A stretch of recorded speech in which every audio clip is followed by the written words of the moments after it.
भुवनेश्वर कटक किंबा राउरकेला किंबा बालेश्वर सबुठी माछ एवं आमिष जो नॉनभेज मार्केट गुड़िक रही सेठी आज प्रबल भिड़ देखा मिलूँ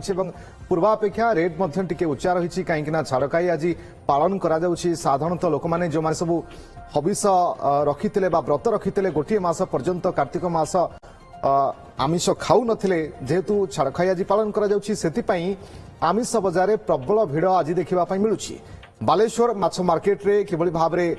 आज दाम रही लोकों भितर केते आग्रह रही से बाबद अधिक सूचना देउछन्ते हम प्रतिनिधि चंद्रकांत जेना। आज रविवार अच्छी एवं आम अच्छु बालेश्वर नुआ बजार माछ मार्केट रे आज रविवार रे माछ मार्केट पूरा हुलुस्थुल कारण गतकाली शनिवार एवं संक्रांति पर आज माछ बजार हुलुस्थुल कारण जो भाव में गोटे मास लोक निरामिष पालन करते परवर्ती समय आज माछ बजार आप भिड़ देखिए एपटे जी माछ देखू विभिन्न प्रकार भेराइटी माछ रही इलिश देखिए इलिश साइज देखु जो इलिश ये पाखापाखि गोटे केजी केजी 1.5 केजी ओजन इलिश रोचे पाम्पलेट माछ रोचे विभिन्न प्रकार माछ रोचे ग्राहक मैंने अच्छा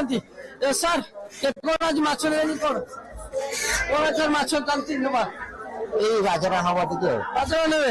मास सारा पंचकर तो आमिष ही नथिबो केमति कोन आज छाड़ खाई प्रिपरेशन अछि एबे माछ होछि राति बेला गुटिके चिकन फिकन रो प्रोग्राम अछि बड़ परिवार आज पूरा मिसी की गुटे आज्ञा समस्त टिके व्यवसाय भाई जो अछंती ताको थि प्रतिक्रिया नवा भाई केमति कोन आज माछ दर अछि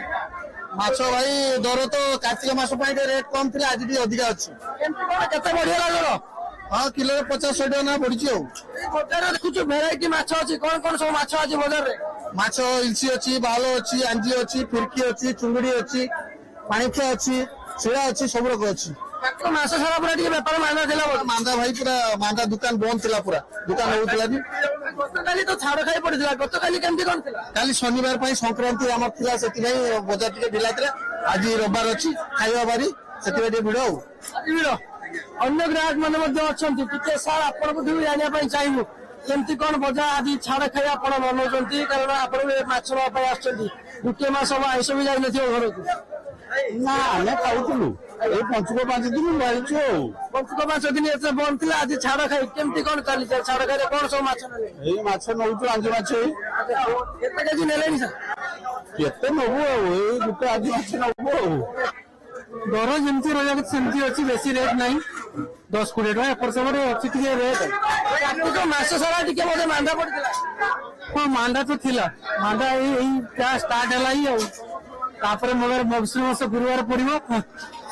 आज बेपार केमी आज बेपार ठीक ठाक अच्छी गतकाली शनिवार पर आज बेपार जमी बजार में कारण जो व्यवसायी भाई माने दीर्घ दिन धरी अपेक्षा करते व्यवसाय हम आज से व्यवसाय दिन आसते केवल से व्यवसाय दिन आसनी जो ग्राहक भाई माने पंचुक 7 दिन 5 दिन किए मास धरी आमिष खाई नथिले एवं गतकाली संक्रांति छाड़ खाई पारि नथिले आज रविवार में मौज चली घर परिवार सह माछ मांस सब किसी घर को जाऊँगी छाड़ खाई को आज पालन कर मौज मस्ती पालन कर बालेश्वर चंद्रकांत जेना ओटीवी।